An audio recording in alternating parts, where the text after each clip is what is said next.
3 star news 24 में अनिल कुमार।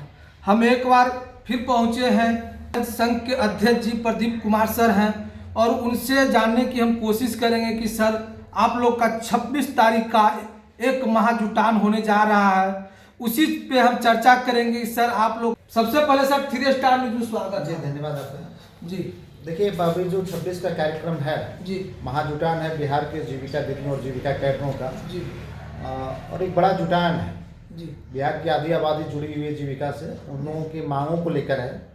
और जहाँ तक सवाल रहा है कि सरकार तो कुछ बैकफुट पे गई है, जी जो एक बिंदु था उस पर तो काम किया, उस पत्र की वापसी हुई है, लेकिन उसके अलावे भी 10 सूत्री मांग हमारे हैं जिसमें सरकार को काम करने की जरूरत है।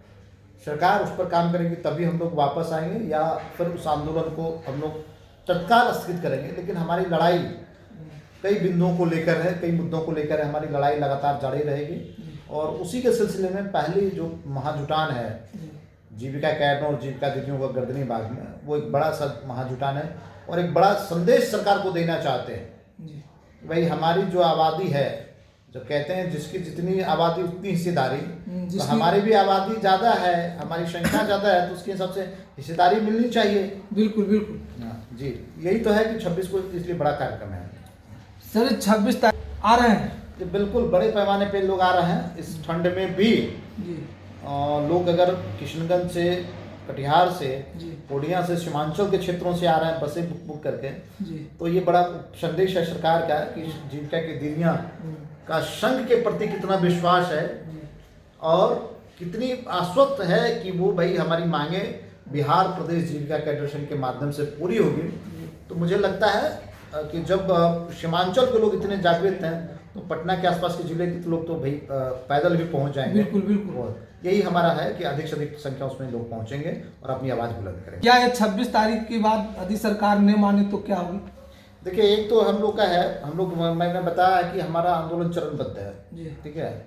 अभी 26 को एक जोरदार ताकत हम लोग दिखा रहे हैं, उसके बाद भी सरकार नहीं मानेगी तो मैं पूरी तरह से बता रहा हूँ ना, सरकार से हम लोग दो हाथ करने के लिए कमर कस लिए हैं। अब किसी भी कीमत पे झुकने का, वापस होने का सवाल नहीं उठता है।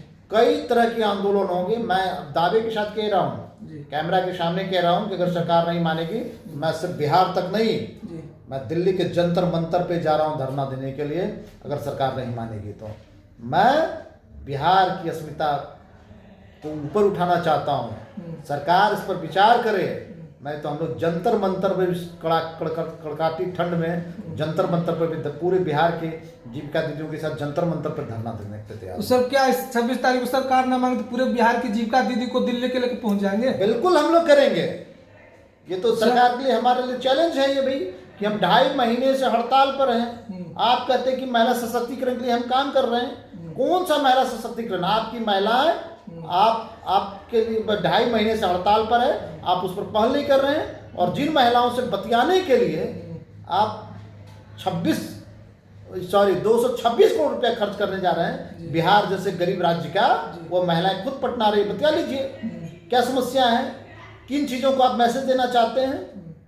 वो तो है नहीं। इनको है कि सरकारी पैसे से अपनी 2025 के बिहार विधानसभा चुनाव की तैयारी करनी है। ये सिर्फ नौटंकी है। सरकार सिर्फ नौटंकी अपना करके अपने चीज़ों का अपना प्रचार प्रसार बिहार की ग्रामीण गरीब महिलाओं तक करने जा रहे हैं। लेकिन उन ग्रामीण गरीब महिलाओं के बारे में तनिक भी चिंता नीतीश बाबू को नहीं है। अगर रहती तो इस तरह की फ्यूल खर्च नहीं होती। तो सर आगे विधानसभा सत्र शुरू होने वाला है, उसमें क्या आप लोग का कहना? देखिए, विधानसभा जो सत्र है, विधानसभा सत्र में मैं बता रहा हूँ कि हमारे कई माननीय विधायक और विधान पार्षद हैं जो मजबूती के साथ बिहार की आधी आबादी का जीविका दीदियों और जीविका कैडरों के मुद्दे को लेकर मुखर होंगे और विधानसभा में मुखालफत करेंगे। भैया एक जो संगठन है जिसमें लाखों करोड़ लोग जुड़े हुए हैं, उसकी मांगों पर आप विचार नहीं कर रहे हैं।